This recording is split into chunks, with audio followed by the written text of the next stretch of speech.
Hi, Agwani.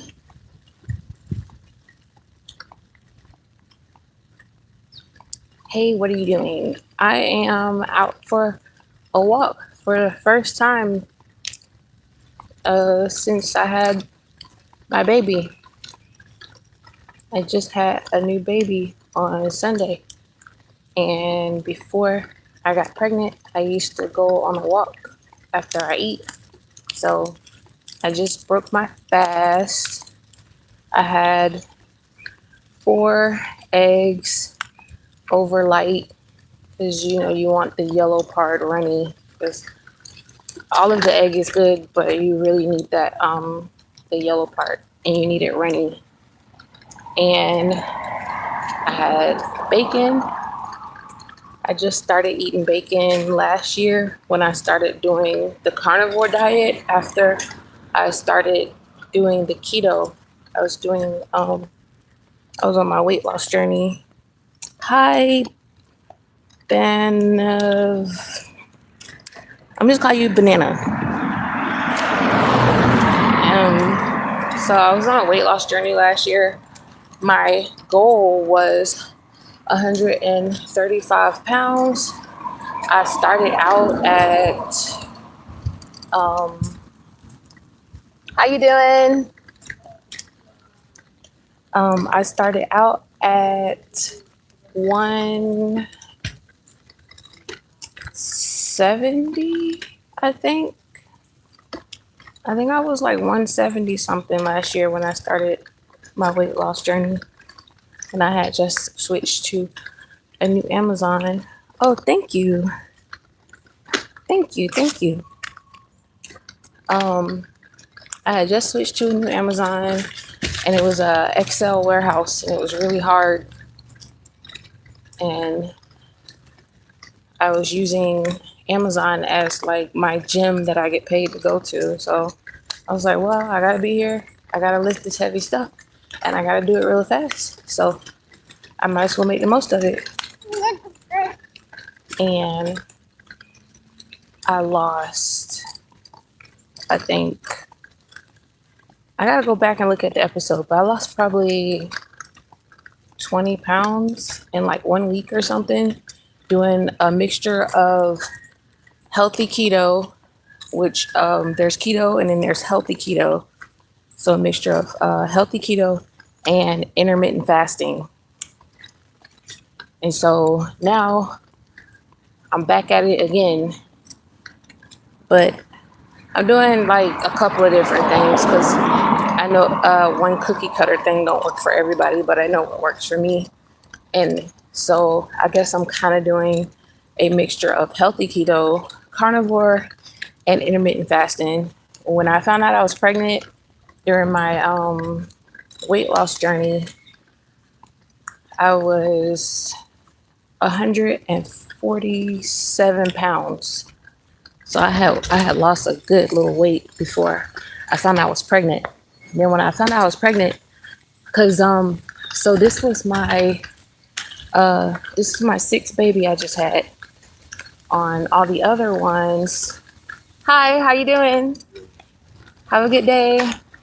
So on all the other ones, I just used it as an excuse to eat. I used my pregnancy as an excuse to just eat whatever I wanted. This time, I figured since I was already on a weight loss journey when I started the pregnancy, I was like, well, let me just see how it goes if I just keep doing what I was doing throughout the pregnancy. So what I did was I kept intermittent fasting, and I just ate what I wanted to eat. But a lot of the times when you start eating a certain way, or you start something, like anything you do for 30 days, it usually sticks.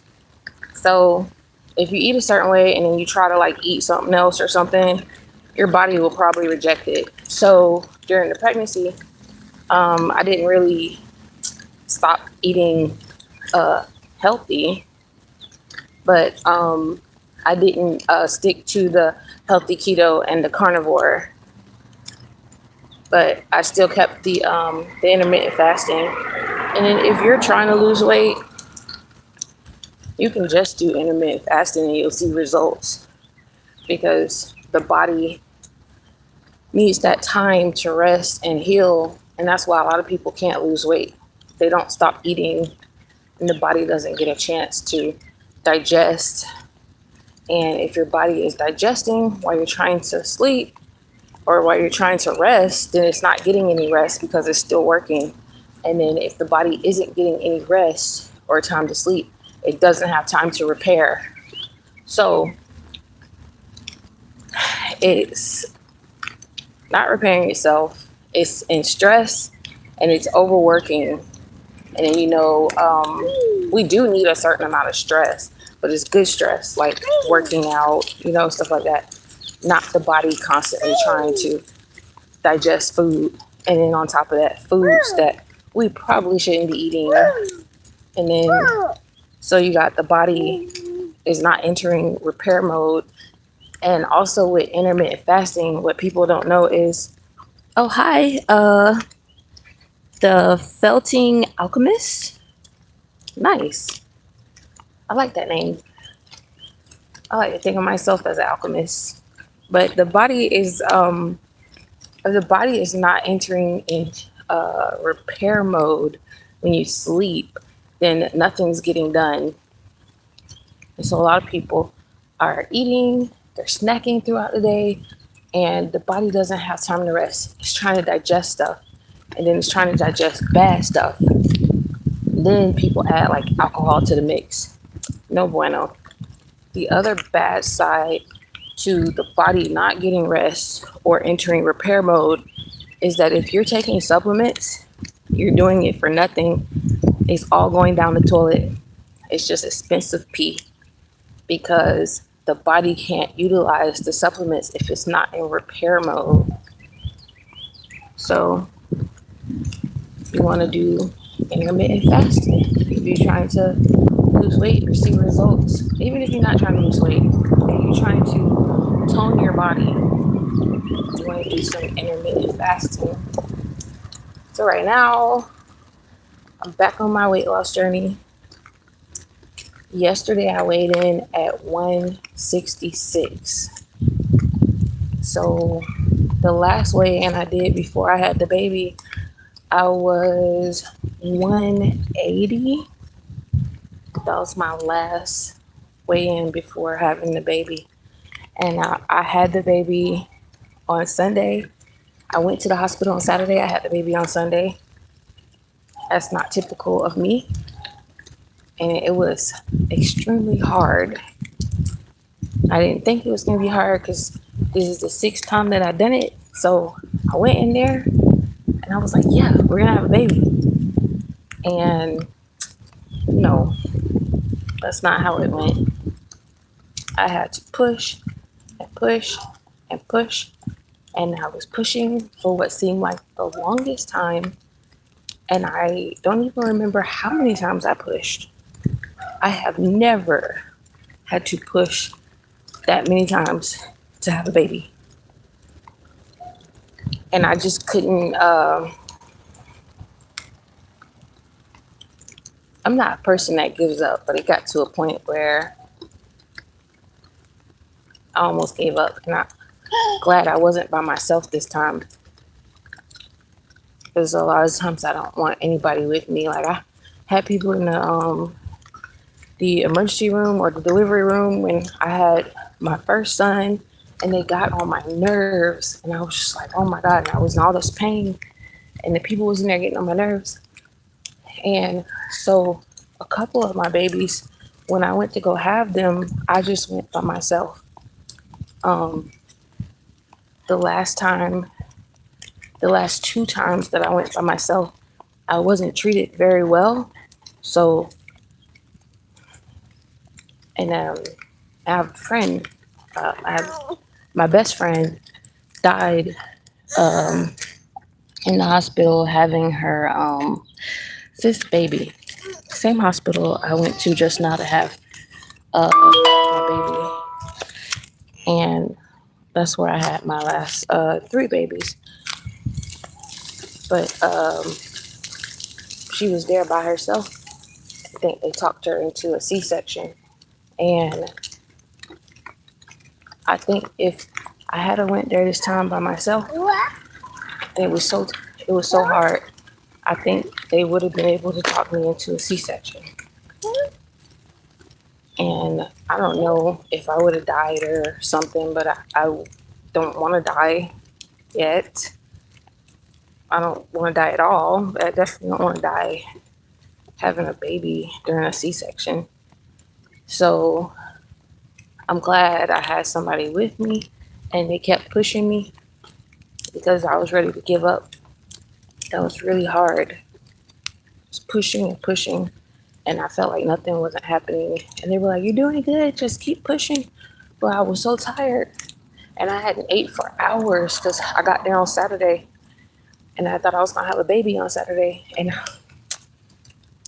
still going through contractions and trying to get the baby down. It was weird. I've never been through that before. All my other babies, I probably did maybe 2 pushes, maybe 3 pushes, maybe. And the baby was out. But this time I just push and push and push. It seems like forever. And then finally she came out. I was so happy. Everything was perfect.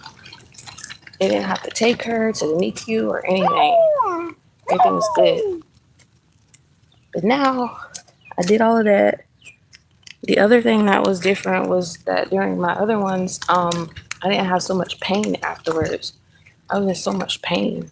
I had to take pain meds. I don't need to take pain meds, but I had to take pain meds. It was strange. It was a good pregnancy. It's just the delivery was different. But now, yeah, I'm doing my back on my weight loss journey again, and looks like I've been walking for 16 minutes. The goal is 30 minutes. So yeah, I'm back doing the same thing I was doing before. Some differences. Still doing the healthy keto, carnivore, and most definitely the intermittent fasting. I did that throughout the pregnancy, so I'm thinking, because with my pregnancy weight gain, I kind of documented the whole thing. I weighed in throughout the pregnancy to see like how much weight I was gaining every week. My weeks started over every Sunday. That's when I would have like a new week. And so I was supposed to be weighing in every Sunday, but sometimes I would forget. But what I did notice was during the pregnancy, I was intermittent fasting. I didn't really gain too much weight in my face. And for the most part, I think I was all stomach, mostly. It was mostly all stomach with the baby. Oh, hi. Pro Shine Property Services. Nice. Yeah, I think because I intermittent fasted through the pregnancy, that's why my pregnancy weight gain was mostly baby. But something weird while I was delivering, what I found out is there was a lot of amniotic fluid. So like the baby was just like in there swimming around and stuff. Like she had a whole lot of room, and then she was moving a lot during the pregnancy. She was always moving. But I thought that was weird. It was so much fluid. Every time like we thought we got the water out, because they kept having to break my water, which I thought was strange because I thought the water just break once. But they kept having to break water, and I'm just like, why is there so much water? But it was so much fluid. So I was carrying around all of that throughout the pregnancy. I was 180. Yesterday I was 166. I'll probably do another weigh-in tomorrow. Since Sunday will make 1 week since I had the baby, so I can see how much I weigh. So let's see, 180 minus 166. How much did I lose so far? 10 minus 6 is 4. minus 9 minus 6. No, that's not right. That's bad math. It's 7 minus 6. So 14 pounds. I lost 14 pounds already since having a baby. I've just been doing little bitty things too. So I'm out here doing the walk. This is my first walk after breaking my fast since I had the baby. This is what I was doing before on my weight loss journey. So I'm back to my weight loss journey. It's my first walk since I had the baby, out here with my other baby. And another thing I started doing that I used to do before, because like you want to utilize the day or whatever. And then what I mean by that is like when I go to the bathroom, I do a set of squats every time. That way I don't forget to work out, and then I'm working out throughout the day and getting something done, because you want to stay moving. And I'm trying to do, I haven't quite got to it, but I'm trying to do 200 squats a day for 30 days. So I figure I go to the bathroom a lot. Right now, I'm doing 10 squats per bathroom visit. And when I get a chance, probably, I'm trying to think of when to wrap it up. I don't want to do too much and then exert myself.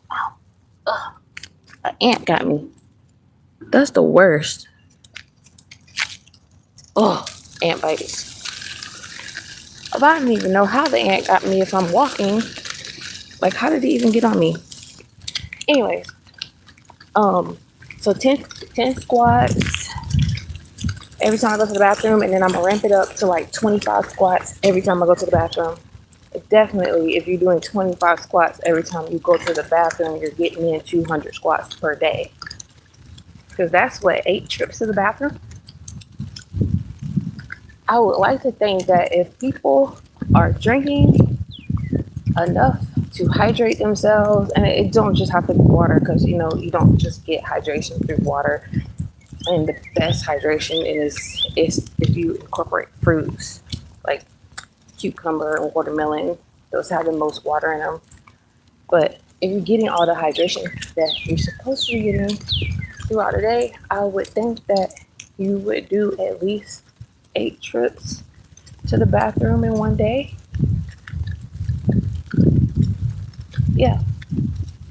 And then that'd be 200 squats in one day. Then do that for 30 days. And then after those 30 days, something on your body sounds different. Like, squats don't necessarily work your face out, but if you're doing all that movement and eating right and hydrating, your face is definitely gonna look different.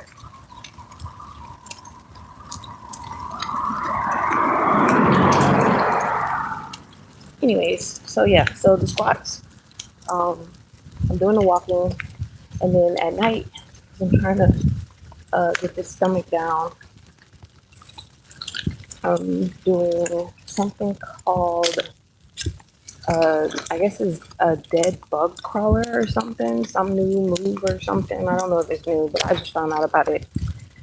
And so I'll do that at night before I go to sleep. And of course, I'm taking all my supplements, just trying to recover and heal and flatten my belly. I already got, I got a belly band, and I got a some waist cincher thing, and they fit good. The belly band kind of hurts, so I kind of stopped wearing it. And I don't have it on right now, but the waist cincher thing, that one feels good, and it holds my stomach in really good too. So I like that one. And I got some tummy control tights. Those are tight. They don't hurt, but they're tight. But between all of these different moving parts and stuff, I mean, can't wait to see how I look at the end of this month, because I made I had made like a declaration with my child's father, and I was like, I was like, I'm gonna have a flat stomach by June because I just had the baby this month. So I was like, okay, I could take the whole month of May. I'll have a flat stomach by June. So I'm trying to prove him wrong because he don't think I can do it, and I don't know if I can do it, but I'm gonna try. I'm gonna try, and then of course I'm gonna tell you guys.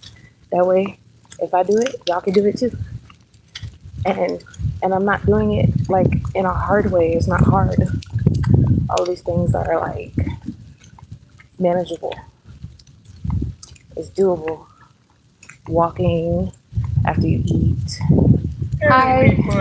How y'all doing? All right. Hi. Nice to meet you. He ain't gonna do it right no more. Okay.